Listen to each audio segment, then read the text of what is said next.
It's 7 o'clock. Good evening, everyone, and welcome to the Silver Society Monday evening lecture. I am Lucy Morton, and I'm editor of Silver Studies, the Silver Society Journal.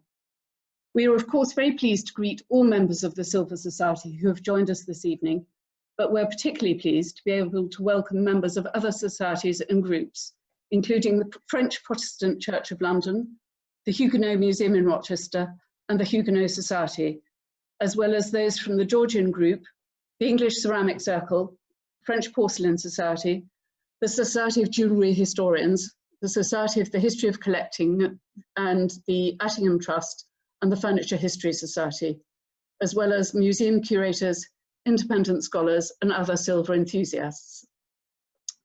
This event will run for about an hour, and there will be questions once Alice has finished speaking.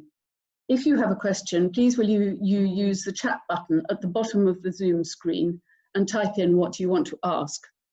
We have muted everyone apart from myself and Alice, but although we have found that some people's computers do manage to get around this, so please will you make quite sure that both your video and your microphones are turned off. We hope, of course, that you will enjoy this lecture and that it may make you want to consider joining the Silver Society and at least looking at what we get up to. You can find out more about us from our website, www.thesilversociety.org, or from Instagram or Facebook. We are very pleased that Alice Minter has agreed to give the lecture this evening to us. Alice, who has recently joined the committee of the Silver Society, will be well known to many of you. She completed a master's in history and history of art at the Sorbonne in Paris. Her dissertation was the Harache, Margas, and Pantin families of goldsmiths from Rouen to London, 1650 to 1750.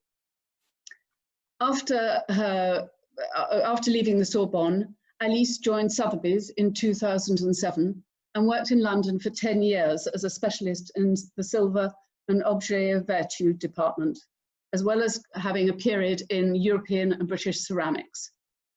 In July 2018, she joined the V&A as curator of the Rosalind and Arthur Gilbert collection. Her most recent display in the Gilbert Galleries, Concealed Histories, Uncovering the Story of Nazi Looted Art, was co-curated with her colleague Jacques Schumacher and opened in December of last year. This significant exhibition, which I hope that you will be able to visit in due course, as and when the galleries reopen, focuses on 8 objects from the Gilbert collection and uses them to illustrate how the Nazis systematically stripped Jewish collectors and dealers of their collections and possessions, and how, after the end of the Second World War, despite significant efforts by the Allies and European governments, many of these objects were never returned to their rightful owners or to their heirs, and found their way into public and private collections. The knowledge of the history of ownership of these pieces and whose hands they passed through was lost. The stories of the Jewish owners of these pieces and what happened to their collections are now shown in the exhibition, and it also goes on to show how the V&A and the Gilbert collection are now undertaking the proactive provenance research, which is so significant in understanding pieces of this kind and their later histories. Alice is currently preparing a touring exhibition of the collection entitled Masterpieces in Miniature, Highlights from the Gilbert Collection. And I would now like to hand over to Alice for this evening's lecture. Thank you. Thank you very much, Lucy, for this introduction.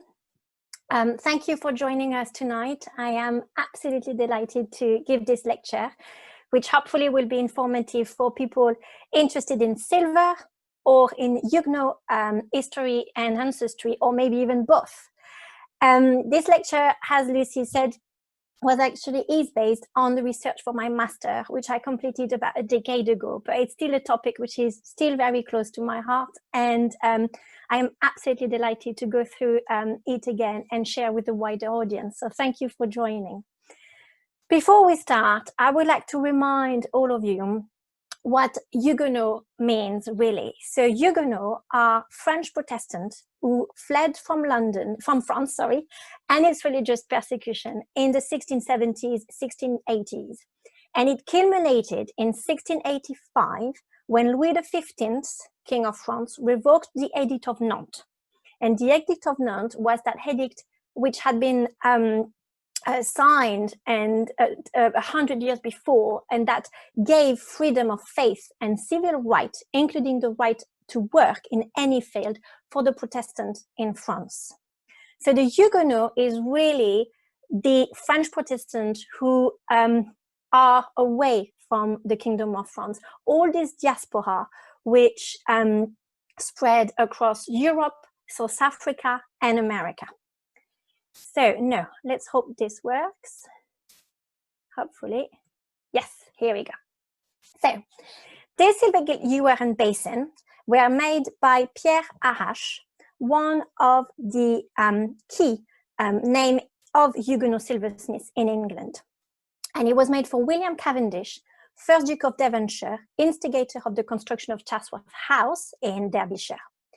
And they are now in the British Museum in their English silver galleries, where they sit in an absolute prominent position as part of the bequest of Huguenot silver made by Peter Waldin in the 1960s.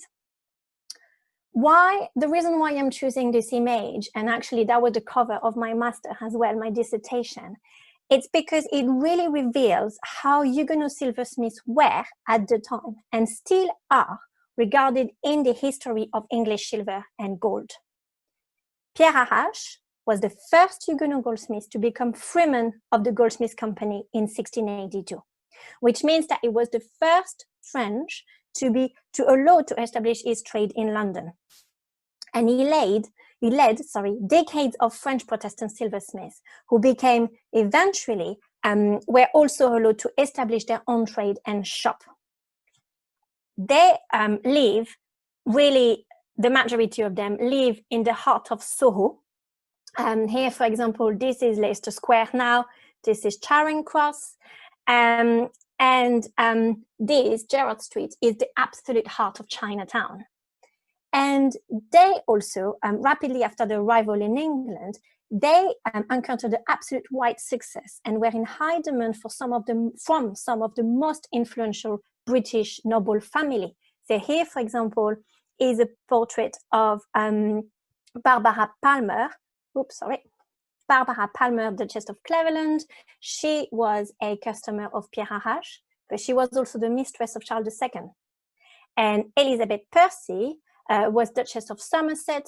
She owned, among other property, the wonderful house of Petworth House in West Sussex, and she was also a client of a customer of Pierre Harache. And from the late 19th century, they were really praised and eagerly acquired by art connoisseurs, while their technical and stylistic influence on English silver production were extensively published. And I couldn't resist but show you a photo of Arthur Gilbert, who gave the name to the Gilbert collection, of whom I am the lucky curator today. He was part of these collectors who competed to obtain the most lavish pieces of Huguenot silver which appeared on the art market in the 20th century.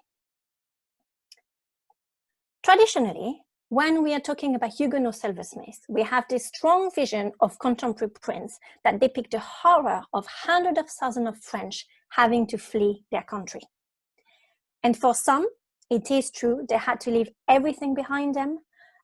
Simon Pantin, for example, arrived with his family and relied very much on the generosity of French Church for charity in the first very few years, and then eventually became a successful goldsmith. However, that is not and cannot be the case for all of them. A network had to be already established, already to be activated for them to access so quickly the highest English patterns. Their skill was not the only reason for them to be able to access such a really high level of customers.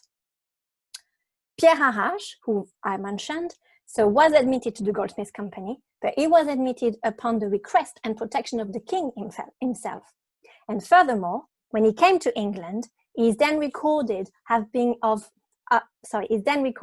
exempted from paying tax on the silver that he brought with him through the custom, which means that he definitely had a protection already of a higher authority that allowed and enforced this wave of tax, import tax. So when I did my research, I was not only interested in measuring the success in England, which, as I said, has been published in many ways already, but I really wanted to understand their origins and how these origins influence and helped maybe their establishment in England. So as I start looking into Pierre Harache and then his family in England, I quickly realized that the family, the Harache family, they were interestingly connected to two other families, the Margas and the Pantin. I do pronounce Pantin the French way, but it's Pantin in English, the English pronunciation. So these three families provided talented and successful silversmiths in England. They came from exactly the same town in Rouen, and they were actually issued from larger dynasty of silversmiths since the 16th century in Rouen. And they were closely connected before emigrated to England. So they had already a strong network already in Rouen before emigrating to England. So with that basis, I was able to study in detail their life, their parents and their ancestors, and how they had established themselves. And that is really the subject of my talk tonight. Some people might be disappointed. I'm not going to look too much into the general record.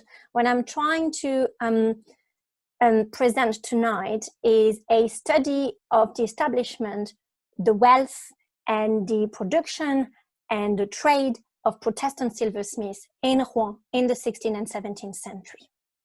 And how I did my research. So first of all, an amazing book, which is here. And I've put the title there as well. It's a book published in 1980 called Les Orfèvres de Normandie. Claude Gérard Cassan has done this amazing book, the equivalent of Arthur Green made, or for whoever is interested in silver, that lists all the different makers from the 14th to the 19th century in Normandy, and also has transcribed and organize the very few archives which are still extant from the Goldsmiths Corporation in Rouen. But with that, I used that as a basis, and then I went through a lot of notarial records which are available in des Archives Départementales, where I've been looking into different marriage contract or estate inventory or divorce contract as well, or sale of houses or purchase of houses, every single little notarial record that I could find, and that would help me building my database. And I've patched them up like this.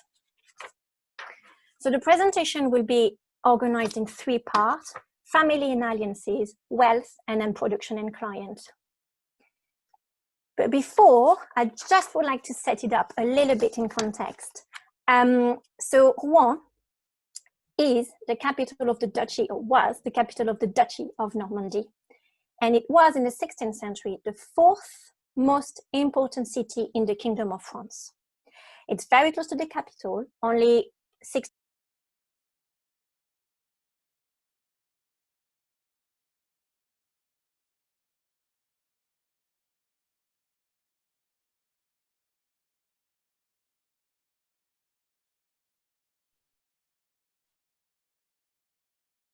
Alice, we've lost your sound. Sorry. Can you hear me now? Yeah. Okay, brilliant. So I was saying that Rouen is located 60 miles away from Paris, and it was also one of the main ports for its commercial route and its strategic position between Northern Europe and the Spanish Empire. Interestingly,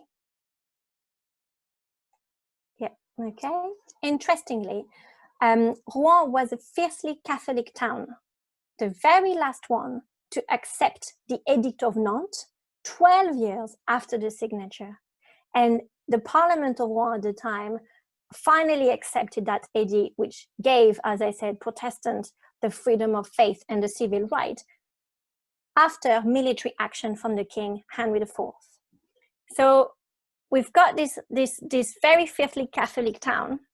And interestingly, within that Catholic town, we've got a corporation of goldsmiths, which is composed at 80% of Protestants.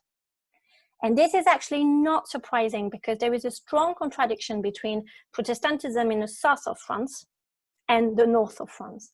While in the south of France, Protestantism was spread in region and towns such as La Rochelle, Saintes, and then with the moral, financial, and military support of the aristocracy. The Protestantism in the north of France developed within pockets of very close-knit communities of craftsmen or merchants who were living in this town, which were a majority Catholic.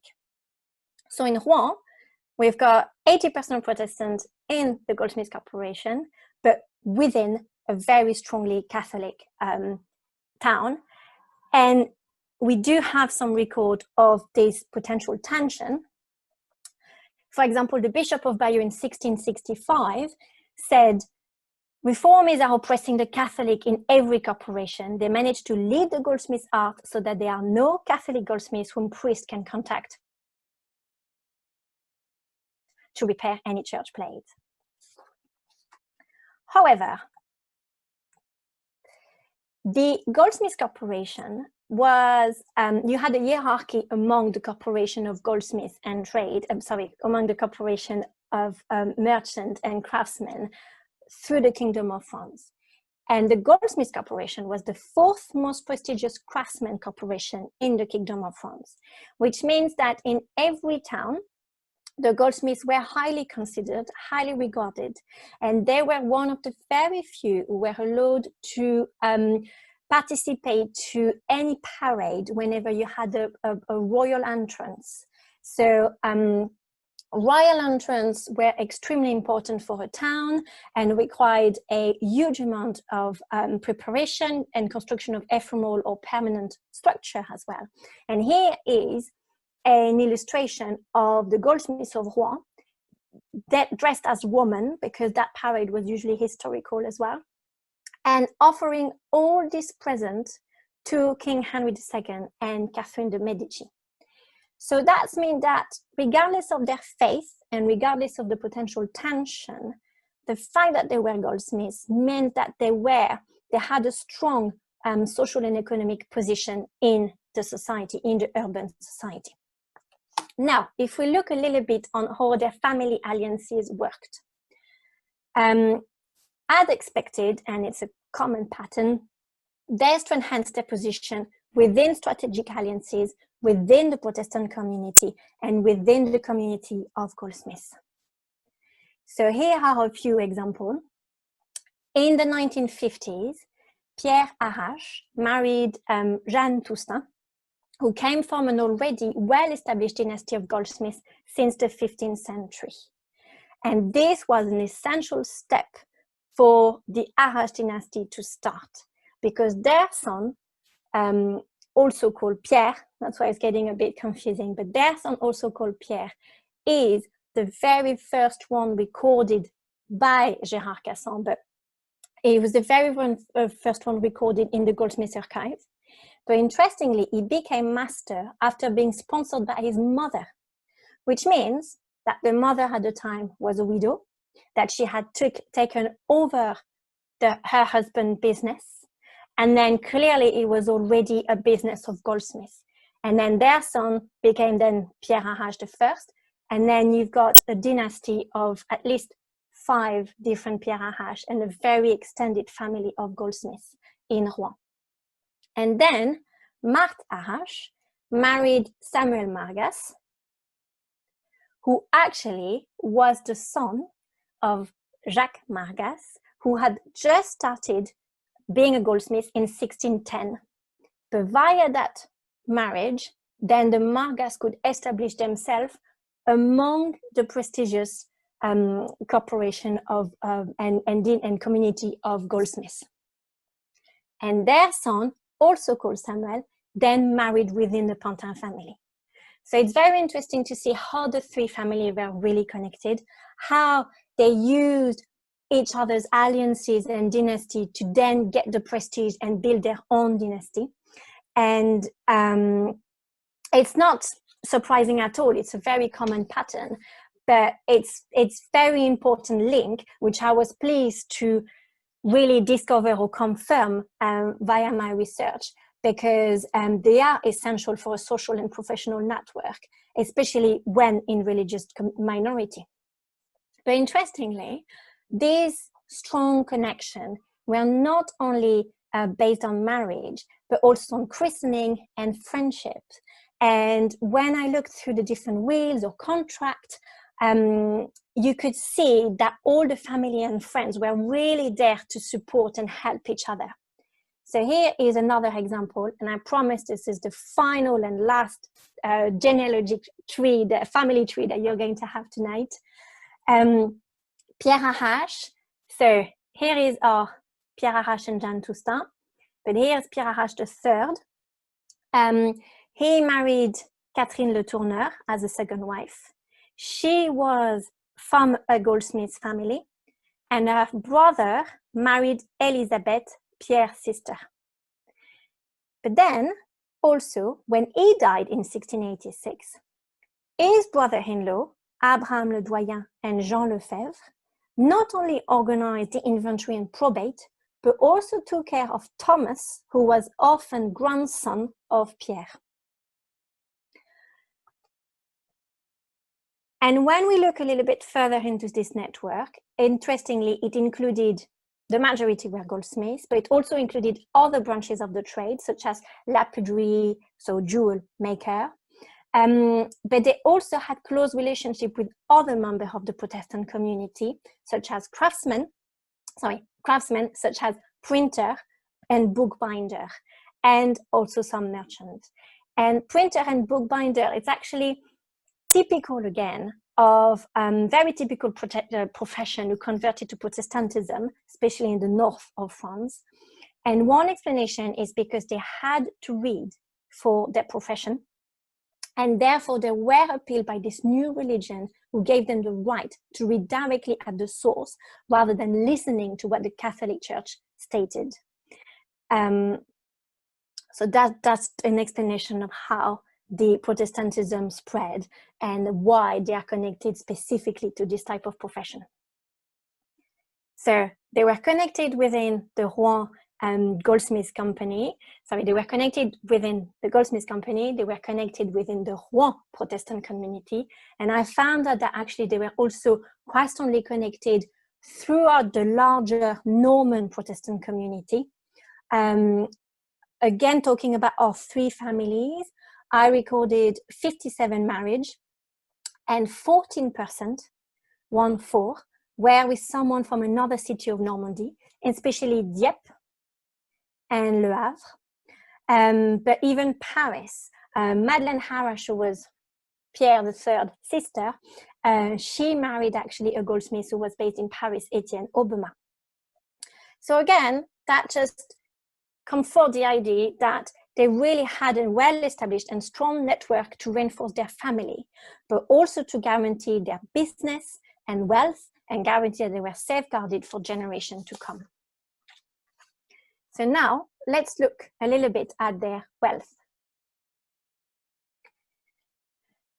Owning a house is the first criterion of wealth, and most of the members of the three families purchased and sold houses during their lifetime. So first of all, where did they live? 80% of the goldsmiths lived in that golden triangle between the Palais de Justice, La Monnaie, where the assay touch was occurring, which means the testing of the standard of silver, and the cathedral. And you also had within that inner triangle, l'Hôtel des Orfèvres, which is the goldsmith's hall. And so they were really living in the commercial and economic heart of the town, near other leading merchants, Protestant and Catholic.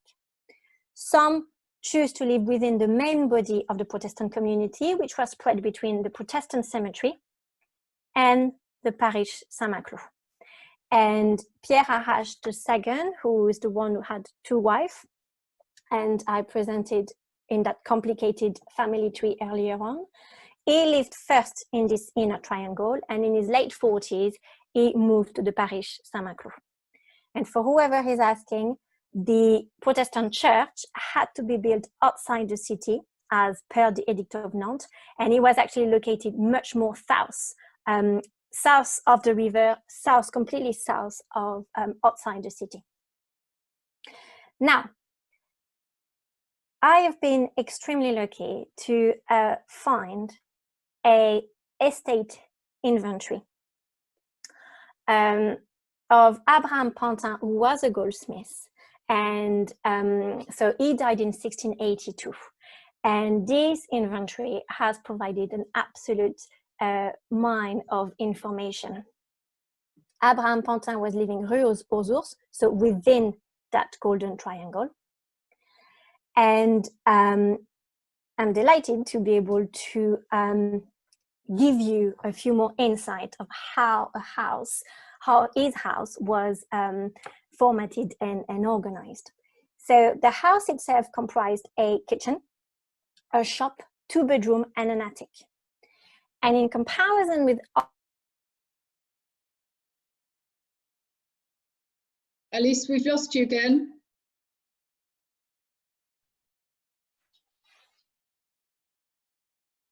Alice? Yeah. Okay. Sorry, I don't know why that's happening. Ooh, sorry. Let me just share my screen again. Here we go. Right. So,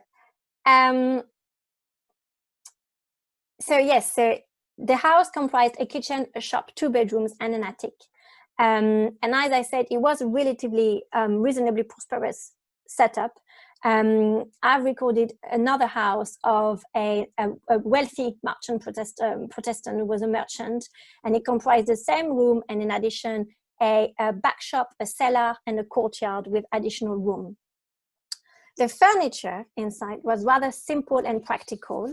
The ware were of pewter, there is nothing of silver, but the fabric, however, demonstrates a certain financial ease. The curtain, tapestry, and bed curtain were made of white serge, which is a type of twill fabric, and its clothes are listed in detail. Simple, but a rather substantial number.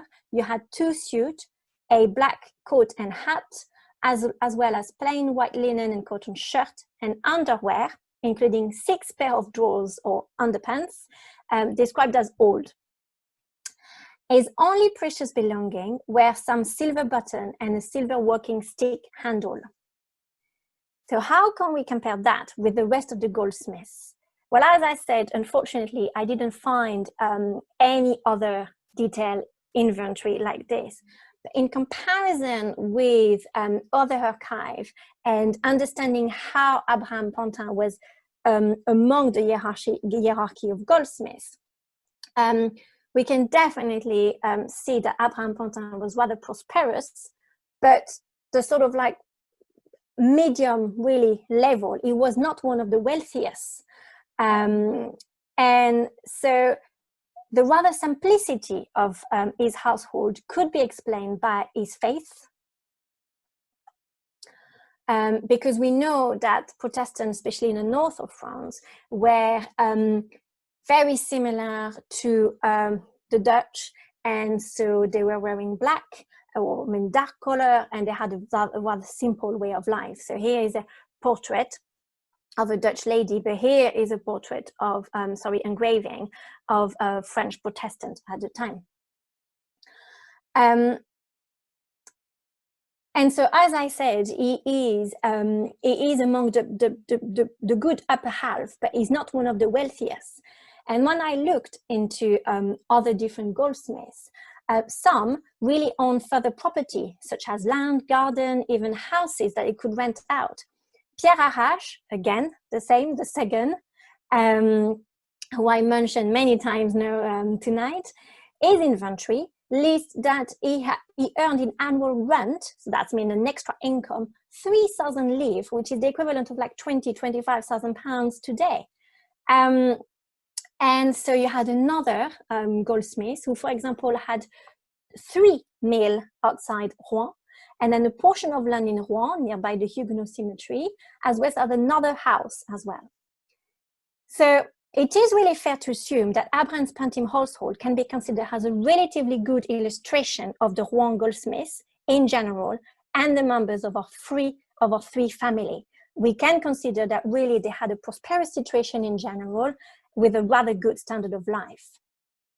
And that is even more interesting because it might be expected from such highly skilled craftsmen and who were regarded highly in the society, as I explained, but it was not necessarily the case. Michel Bamnet, in a fantastic Bible about the Parisian silversmiths in the 16th and 17th century, she explained that actually for the majority, they were crammed in small houses, while the situation in Rouen seems to have been much more pleasant. And to confirm that theory of them being prosperous, some members were also had some civic titles and responsibilities. So for example, one of the Pantin, Guillaume, was warden of the Goldsmiths Corporation. And then other, like Esaïe Pantin, was called marchand bourgeois in the notarial records, which is the equivalent of freeman of the city of London. So they had some civic title and responsibility bound to them. Some goldsmiths even rose to the aristocracy, but that was not the case of any member of the three family studies. And then, if you want to go a little bit deeper in that analysis, I've been lucky to find two fantastic documents which were, so in 1679 and 1683, the Goldsmiths Corporation raised a tax, which I couldn't find any proper explanation for it. But it's fantastic because it lists every single name of goldsmiths at the time and the tax, the money that they could bring for that tax. So it really gives you a full hierarchy according to their wealth of the goldsmiths at the time. The average paid tax in 1679 was of 14 livres tournois, but it varies from 2 to 60. So some of the lower sum can be explained by the youth of the goldsmiths. Esaïe Pantin, for example, Élie Pantin, for example, he was paying 3 livres in 1679, but then moved on to 7 livres in 1683. So that really shows the progress of his business because he was really in his early 20s when in 1679.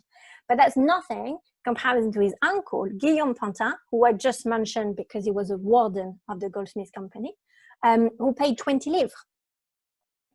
In total, for that 1679 tax list, out of 69 goldsmiths listed, 9 are from one of our three family, Harache, Margas, Pantin, but really ranging from 3 to 22 livres.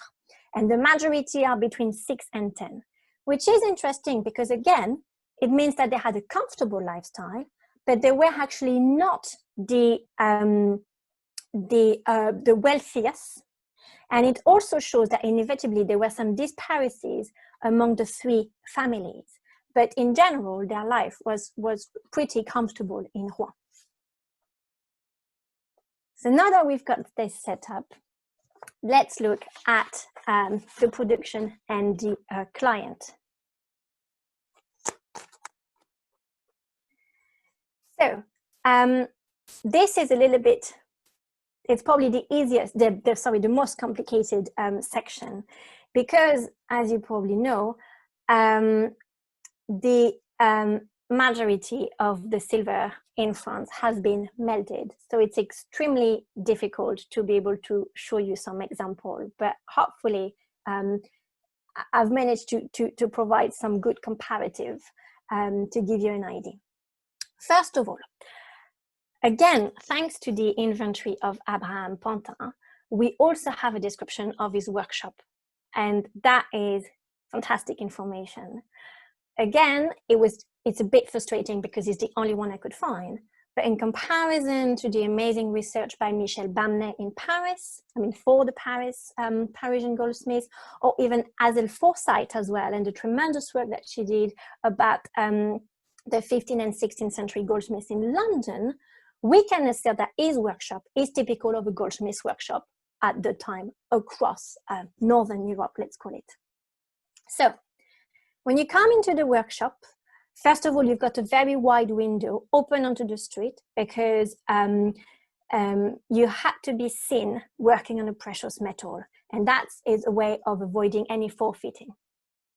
The room is centered by a workbench, and it contains a forge and its bellow, an anvil and other iron mold, as well as wire drawing bench. So this is an illustration taken from the encyclopedia, the 18th century encyclopedia, and it's fitting to get silver and gold thread.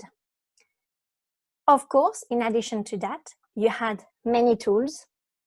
The inventory lists 19 hammers in sizes, 5 bigornes, which are small anvil to shape of differently the pieces, several pairs of scissors in sizes, pair of pincers in sizes, some scale, and their iron weight. There was also a glass cabinet, which was empty at the time, but from other records which I found from other merchants, I think they were definitely meant to display some silver items that were probably waiting to be collected by the patrons. Interestingly, the workshop does not contain, or at the time of his death, there is no listing of any precious metal, but only 2 iron ingots, which I mentioned, which I think were definitely made for soldering. So this leads us to the question of the precious metal and where it came from. As they were based in Rouen, maybe they received many shipments directly from Spanish Empire, and they were lucky to have a direct source of fresh gold and silver. But realistically, and most likely, we know that actually most of the silver shaped and used came from objects that had been melted because they were in old fashion. And we know that's the case across the centuries. So, and actually, this is there is a proof of that, because in Abraham Pantin's chest in his bedroom, so upstairs, the chest contained, together with his money, precious metal of, I'm quoting, stuck in ingots in sizes and old silver plates. And that total was, the total weight of all this ingot and old silver was of 90 marks, which is 22 kilos or 700 ounces. So this is where his stock was of precious metal. There were also some various rings, which possibly belonged to his wife, but I think again that they were meant to be melted and reused. And the attic contained a heap of ashes from the forge and a vessel for cleaning them to obtain any residue of precious metal. And that residue was estimated at 7 marks, which is more than 1 kilo or 55 ounces. So it's interesting to see how the entire house was really used around his craftsmanship. So now, what type of production was made by the Rouen goldsmiths? As I said, quite difficult to assess because we've got some extremely rare surviving examples. The majority was melted for refashioning, how I've just explained already at the time of Abraham Pantin, or political circumstances.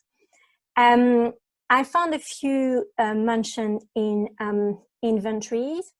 So for example, we know that a merchant called Jacob Portrait is listed in his inventory. There is a list of 4 small silver cups in his shop. And then another merchant offered for sale a pair of silver snuffer, a snuffer tray, and a sword with a silver hilt. But then what I did in order to understand a bit more about the production and whether people had some silver in their house is that I started listing estate inventories. And I focused, well, I've found 21 Rouen inventories that mention some silver, and they are dated between 1650 and 1686, of people from different social backgrounds, so merchant up to aristocracy, including both Protestant and Catholic. And so with that, I'm hoping to be able to give you a little insight. So the silver item most frequently listed are the cups, which there is no description. They are just mentioned as silver cups. I do think that they are most likely going to be small beakers because this is very typical of the French production. You've got two examples here, Parisian, but it's the same idea, same shape, from 1694, 1725, and much later into the 18th century. But some cups are actually listed as on foot. So I'm wondering if maybe it is this kind of shape, which are called marriage cup. We could even consider potentially some taza, but taza were extremely lavish, extremely elaborate, and definitely for a very high, higher hand, I would say, clientele. So I don't think that this is really what was listed, but who knows? And then some cups were also listed à oreille, so with the ear. And I think that these are actually wine or cider taster, because in Normandy, they had this very specific shape that does look like an earlobe in comparison to the rest of France, where most of the time, in majority, they had a ring. So that's that. Then spoon and forks are almost listed as often as cups, and they are usually in set of 6 or 12. That is the only production actually extant that we have, or almost the only one. We've got 2 spoons which are still in the Musée des Beaux-Arts in Rouen by Samuel Margas. Then you had a fork which is illustrated by Gérard Cassan. And then you had another fork and a spoon which were sold at Sotheby's in 2012 as part of the Jourdan Barré collection. And interestingly, when you compare that with the Paris production, you can see how very similar they are. Here you've got this trefoil, finial that you find here at exactly the same period in Paris. And here's another example of a very lavishly engraved teaspoon. And this is a set of cutlery, well, a fork, spoon, and knife made by Pierre Harache when he was already in London. But I do strongly believe that this is probably the kind of production that he was already making before fleeing to England. And that similarity with Paris is very interesting. Rouen, as I explained at the beginning, was very close. And I definitely do think that they were able to follow quite rapidly the fashion that was coming from Paris. In the inventories, I also found some candlesticks, snuffer and snuffer trays. Unfortunately, there is absolutely no description, apart from 2 where it's specified engraved with a coat of arms. So I'm assuming that they would have had this rather very quite simple shape. And I don't think that it would have been more complicated than that. And then condiments set appear as well a few times. They are essentially silver gilt, salt and mustard pots, and they are mainly in aristocratic households. But this caster was illustrated by Claude Gérard Cassan, and it's by Jacob Margas, dated 1656. Again, the closeness with Paris is striking. And when you look at this ornament, this is remarkable because this is called a cut card ornament, which is an extremely fine way. So you're cutting your silver sheet and then you shape it usually in a leaf and then you solder it onto your main body, but it's literally 1 or 2 millimeters thick. So you can imagine the absolute precision that you have to you're required to do such a skill and to do such an ornament. And it is interesting because this cut card ornament is one of the key features of the Huguenot style when they arrive in England. So, and definitely we can see that the Rouen goldsmiths did master that technique already in the 1650s. So all the silver items recorded were therefore practical. I found only 2 items which were for decorative purposes, 1 silver vase, and then a tortoiseshell mirror with silver mount, which was owned by a Catholic lady. Interestingly, all the silver items which were listed were on display, not hidden in chest. And the fact that there is no description means that, well, I'm assuming that they are rather simple, like the one I've just shown you. And now I'm wondering if it's not because most of the time they were displayed together next to some Rouen faience, which at the time was extremely lavish. It was blue and white, sometimes even polychrome decoration, but were extremely elaborate. So I'm wondering if that actually, the silver and the faience, was not a way of balancing each other. So whether Catholic or Protestant, production seems to have been the same when it was for domestic use. So how about religious? I'm afraid I've got absolutely nothing to show you this time. Church plays was, of course, a problem, as I mentioned at the very beginning of this presentation, as the Bishop of Bayeux complained. And indeed, there is a record of Pierre Harache being given some candlesticks in 1668 to be repaired by the abbess of an abbey. So it was definitely that the Protestant had the market, and Catholic were relying on them for any commission or reparation. Surely as well, the Protestant goldsmiths must have commissioned and delivered some church plate for the Protestant church, because in Rouen, the Rouen Protestant church was actually the largest Protestant church in Normandy, but everything has been destroyed, so there's absolutely no record, and I couldn't find any mention in any archives.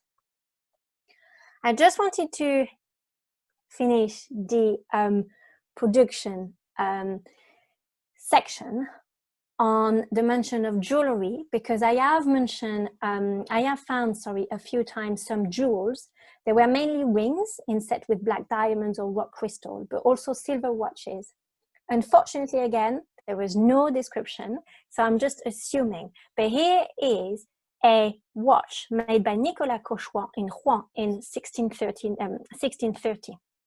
I don't think that the records which I found were relating to such elaborate watch.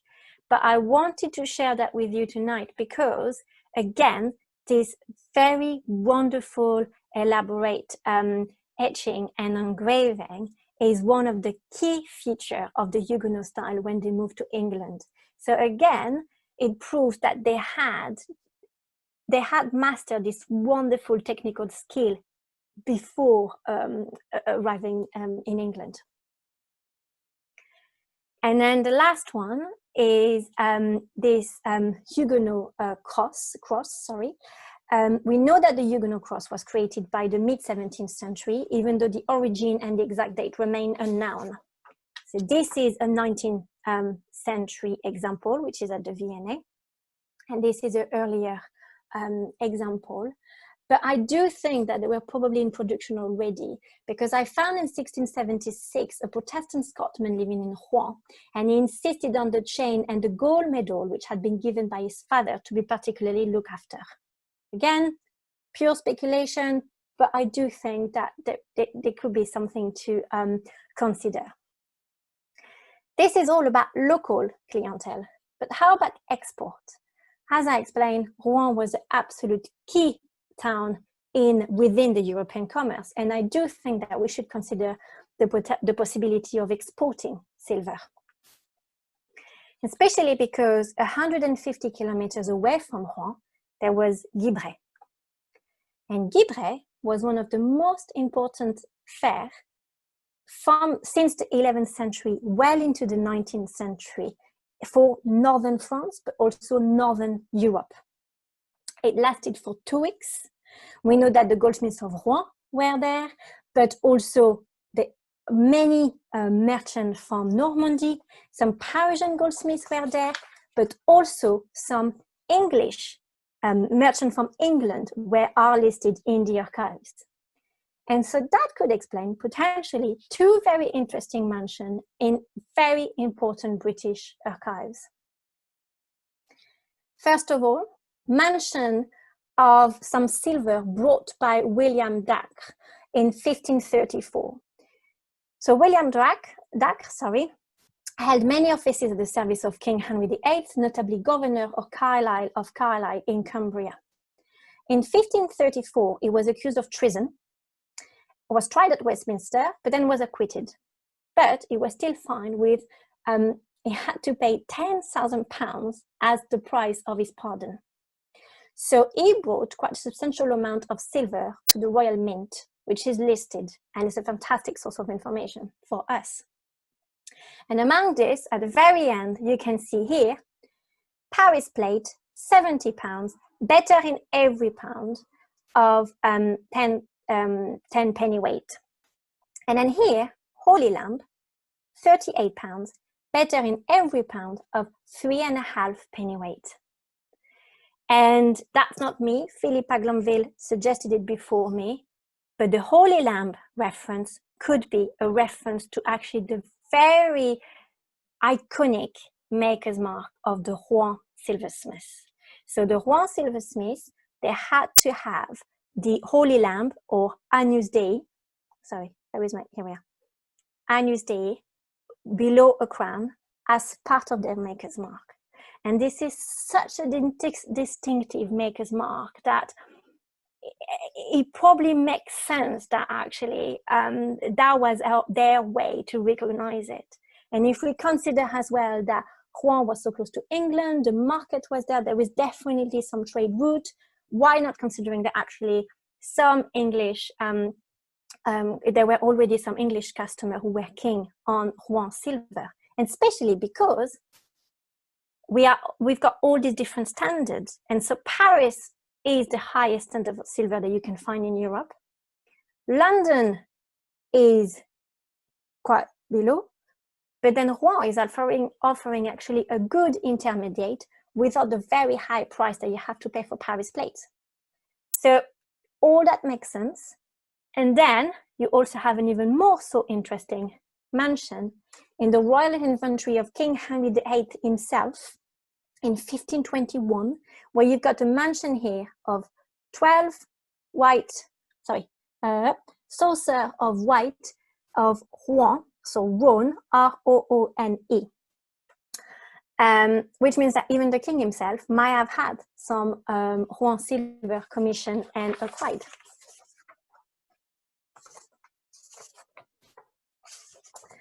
Unfortunately, without any further description, one can only assume that what was produced for the local customer was the same type of object that was made for export, somewhat plain, but close to the latest Parisian fashion and of high standard of silver. So now, conclusion. Highly skilled craftsmen, the Harache, Margas, and Pantin dynasties were within the larger goldsmith corporation. They had a comfortable situation. They were well established in Rouen. They were among the merchant elite of the town, in spite of their religion and in spite of being a minority. They were able to follow closely Parisian technique and style, and they benefited from a large local and even foreign English clientele. And it's probably all these advantages that really allow them to establish themselves relatively quickly and to establish their success on the other side of the channel. Despite of these advantages, it was most likely that in the second half of the 17th century, there were some economic difficulties, as I've shown on the tax list of 1679. I have a feeling that the Goldsmiths Corporation was actually had too many members that the market could bear, and they might have struggled, some members might have struggled a little bit in comparison to others. And that, combined with the religious persecution, the fact that progressively goldsmiths, Protestant goldsmiths were not allowed within the corporation or were not allowed to receive some commission, all this little persecution might have convinced some of them to go abroad. And Pierre Harache, who is in fact the 5th Pierre Harache of his name in Rouen, but the first one in England, he was the very first one to start. He moved to Paris and then he moved to England, as I explained at the very beginning. They arrived in England, proudly asserting their French identity as French silversmiths. They encountered a tremendous success, but that is going to be another entire chapter for another lecture. Thank you very much. Alice, thank you very, very much indeed for a fantastic talk. That was wonderful and absolutely fascinating. Now we'll just have a quick look at questions. Suzanne Perkins-Gordon asked, do you think that the designers of silver actually went to Paris to learn their designs, or was this something that they would have, an expertise they would have acquired in Rouen? I think that it's more that Rouen was such an important, was really at the heart of trade routes.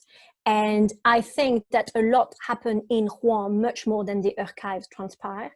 That fair, which I mentioned, was also a fantastic place where all the different goldsmiths could meet.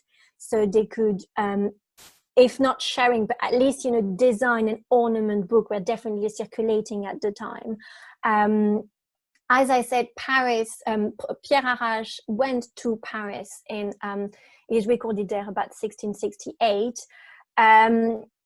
But I do feel that there was actually a lot in Rouen happening already. They didn't need to go to Paris to get inspiration. The inspiration was probably coming to them via different merchant and trade routes. Thank you. The question I've actually got for you was really, you indicated that some of the Rouen silversmiths would have had existing mercantile connections with London. So do you think that these were actually probably more significant in them going to London, or was it a combination of that and political and economic uncertainty? I do think that there is a market there, and they managed to really quickly picked up on it. The political persecution that they received definitely made their case. They really had a strong support in England. I mean, apart from the goldsmiths, the London goldsmiths themselves, but otherwise everybody was quite keen on supporting them.